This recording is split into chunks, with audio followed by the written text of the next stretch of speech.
Hey everybody, I'm Jen Dieas, founder of Glowout Salons, located in downtown Chicago and Columbia, South Carolina. I think I became an entrepreneur before I even realized I started a business. When I was young, I didn't have the means to do a lot of things, and my home life was really chaotic, so I always had to think on the fly. I remember I was an All-American cheerleader, and it was like something I worked for years. But you get to go to the Macy's parade and go to New York City. I'd never been on a plane and I couldn't afford it where I was from. So I started like a fundraising. There wasn't Facebook, there wasn't anything like that. That ages me, but whatever. But I typed up a sheet telling everybody my story, and I would go to car dealerships to raise money and say, like, help me get to New York. And I raised $2,000 at that time. I think I was like 16, and that was a big deal. So I think that spirit has always been inside of me, and it's just kind of naturally evolved in my life. Once I started to realize, like, I have the potential to do whatever I want. I just have to believe it and try. So that's how I got here. When I moved to Chicago, I didn't have a plan to start a business. I was from Florida. I really loved being tan, and I moved here and kind of had a crisis. I'm like, what do people do in this place to be tan? And I couldn't do tanning beds because I went to school for aesthetics, so that wasn't an option. I researched getting tans and got a couple, and I really liked it. But there was a lot of different things I wanted to change. So I started this business, just kind of friends, family, somebody who would refer me, and it started to pick up speed. A couple of years later, I'm like door to door, train in the bus, visiting clients, building up clientele, really starting to pick up some steam, but still had no money. Like, I didn't have resources to fund my business or to grow it or do anything. So it was like the little guy trying to make it. And then came in more bigger brands with like amazing marketing materials, a lot of money, beautiful graphics, and I was like, oh damn, it's over for me. You know, initially the fear set in of like, okay, that's it. That's beautiful, I want to go there, it's gorgeous. But once I kind of honed in and told myself the truth, which I think is really important, you have to tell yourself the truth about the situation. There's somebody for everybody. In a big city like Chicago, there's like, you know, a bunch of businesses doing what everybody wants to do, but your clientele will find you if you just learn how to tap into your authentic self and like who you really are, and don't be afraid to kind of be patient and know those people are coming and give it time to evolve. I think that the fear of imposter syndrome is really real, especially with how much imagery we have coming at us from the outside world. Facebook and Instagram and Twitter and Pinterest and all of those different things where you can see a story, but you don't necessarily know all the nuts and bolts of the story.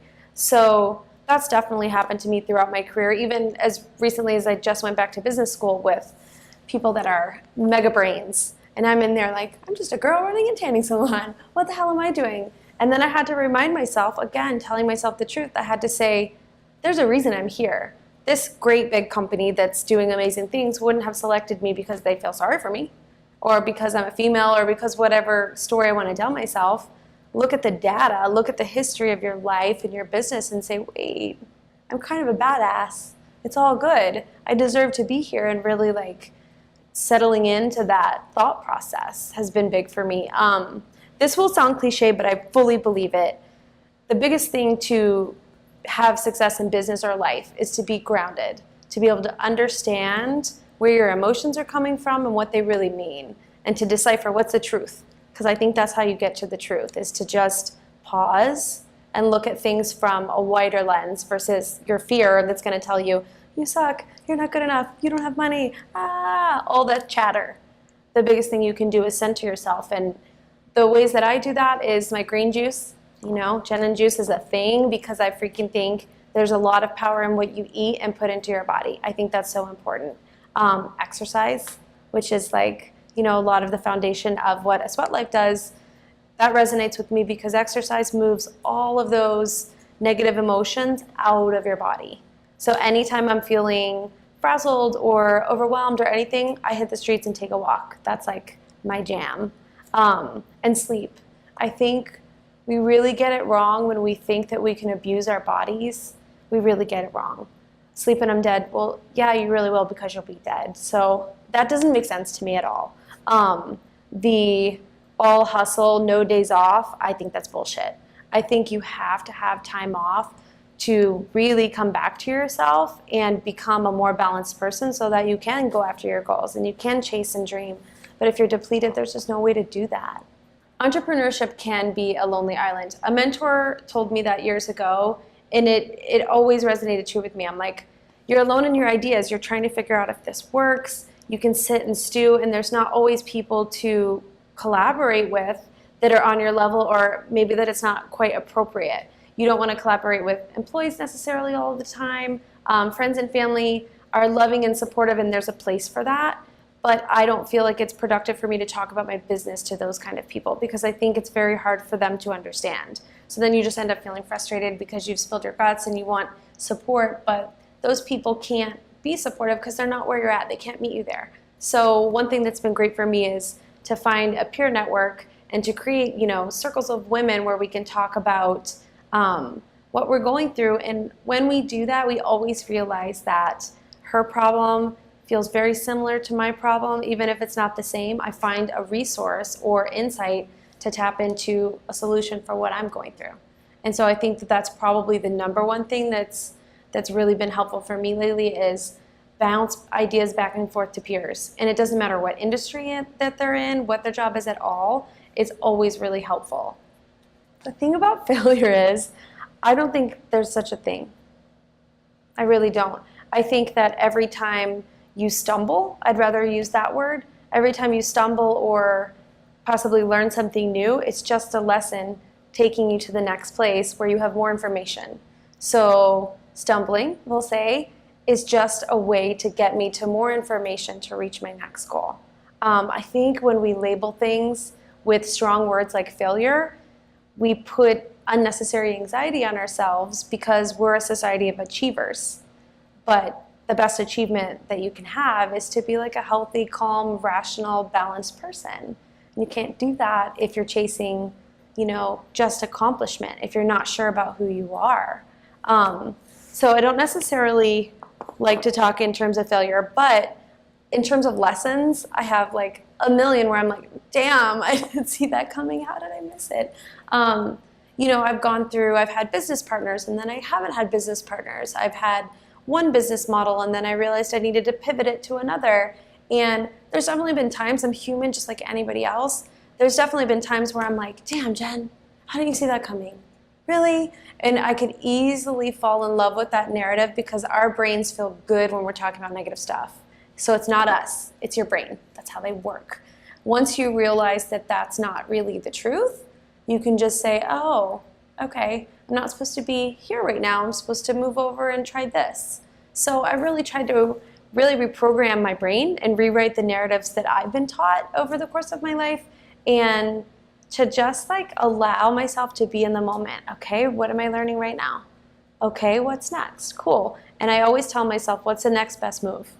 And that's like an Oprah long-time mantra of hers, and I'm like, oh my God, that's so true. Instead of trying to figure out everything all at once, which is overwhelming, causes anxiety, causes all those fears of failure, I say, okay, here's where I'm at. What's the next best move? And that's it. And take away a lot of the pressure and a lot of the angst and all of that negative vibes that's really not going to do anything for you. That's kind of my method right now. For all of you budding entrepreneurs out there, what I would do first, if I was starting my business over again and if I could go back in time, the one thing I would do was define from the beginning, what does success mean to me? My success won't look like yours or his or hers or anyone else's. What does it mean? Is success that I'm not working 9 to 5 for somebody else? Cool. Is success that I reach, X amount of markets? Cool. Is success that I write a book? Cool. Is success that I do? You have to define it for yourself, because I think what happens is, especially with all of the imagery that comes at us, is we're looking at everybody else and they look kind of like us, and so we think we have to be doing what they're doing, but the stage that we're at is different. That's it. All the starting points are different, and I think it can be easy to get caught up in that and really think, oh, I'm a step behind, or I'm this or I'm that. Well, their goal may not be your goal. We're overcoming our fears every day. Every day there's kind of something bubbling up in everybody. We're not good enough, we're not smart enough, we don't have enough money, we're not a cool enough brand, we're not this. So what I try to do is just really remind myself of who I am and what I'm trying to do. What am I trying to do in the greater scheme of the world? So my fear probably is, am I not serving enough? Am I not giving the best version of myself? You know, and I have a life coach, she's amazing, and she's taught me a lot, and we talk about this a lot, and she's like, you're not gonna be perfect. So I would have to say, if I had to guess, that my fear would probably be around perfection. And I really learned a couple of years ago through my body's reaction to the way I was handling stress, that that was kind of overtaking me. That, you know, I grew up bouncing from motels to motels or living in someone's, you know, home where I was a guest. So I felt like I had to do everything perfect. And I think I could see that in my business too. I never wanted anyone to be unhappy. I never wanted anyone to leave with like a less than ideal experience. But what I'm learning now, 10 years in, is you can't control that always. You really can't control a lot besides yourself. So sometimes if someone has a negative experience, it really doesn't have anything to do with what we were offering. You know, that could be whatever happened in their day. They got in a fight with their mom, or their husband, you know, didn't pick up the kids or didn't do the laundry. There's so many things that are happening on a daily basis that really don't have anything to do with the present moment, and yet we attach to it because we want to be perfect. So that's something that I think I work on all the time, is really letting go of control and really being present in this moment, the one that we're in right now. Not in the future, not in the past, which is where everyone likes to live, myself included. Like, that's just our brains again. Neuroscience will tell you we want to live in those places. But living in the present moment will really help you kind of move through those natural situations with a little bit more ease. Because perfection is like not possible. And it's not even really a great goal to attain. And I think, I will say this last for all the women listeners, we do that a lot. We're pushed a lot to believe that we can handle 500 things, that we can do more, sacrifice less, I'll sleep later, I'll exercise later, I'm just gonna drink wine and then that's fine, you know, everything's taken care of. And I just don't resonate with that kind of narrative. So no more perfection is what I'm looking for. I think the world is moving fast. We have a lot of technology that does really awesome things, like what we're doing now. So fun, very cool. We could reach so many people with this technology. A fear that I think a lot of service-based businesses have is there's a lot of different ways to get out of business now. You can tweet, you can Yelp, you can Facebook rate, you can Google rate, all kinds of different mechanisms to use to rate a business. It can be really challenging to not attach to those outcomes, because you're like, wait, you had a great experience. Like, we liked you. We did our best. We gave you a flawless, you know, service. But at the end of the day, I remember it's not about me. And what's happening in other people's kind of projection of their experience is not about me. All I can do is go home every night and say, you know what? I did everything I could do. I brought the best version of me. I made sure that my team was bringing the best version of themselves. We produced the best product that we could do. At the end of the day, there has to be a line where you say, that's enough. That's not about me. I'll have people tweet at me that like can't get us on the phone. I'm like, we're just on the other line. Just give us 2 seconds. But they'll tweet, this place sucks. They're not answering the phone. I'm like, oh my God, there's nothing I could do about that. And I think now the world is wanting more and more and more and more. We're pushing boundaries for connectivity on a really big scale. And I don't think it's healthy. I really don't. I think it's great to have platforms, but the average person that's going to their corporate job isn't getting rated on Yelp. They're not saying, hey, Susie didn't answer the phone when I expected, so I'm gonna go and trash her business. It's really scary for people to have that power when I don't know that everyone's emotionally equipped to understand the magnitude of what they're doing. I really don't think that people understand how big of an impact it can be to a small business when you go online and rate them in a time of emotional reactivity. And a lot of times, I really believe this, it's not necessarily related to the experience that you just had. It's all of the emotions from the day, from the week, from the months leading up to it that aren't being treated necessarily or being recognized. And they're influencing your decision to, one thing triggers you and it's like, bam, I'm getting on that chat board.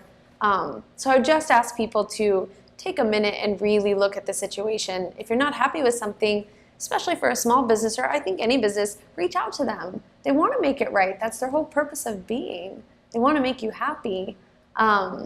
So reach out.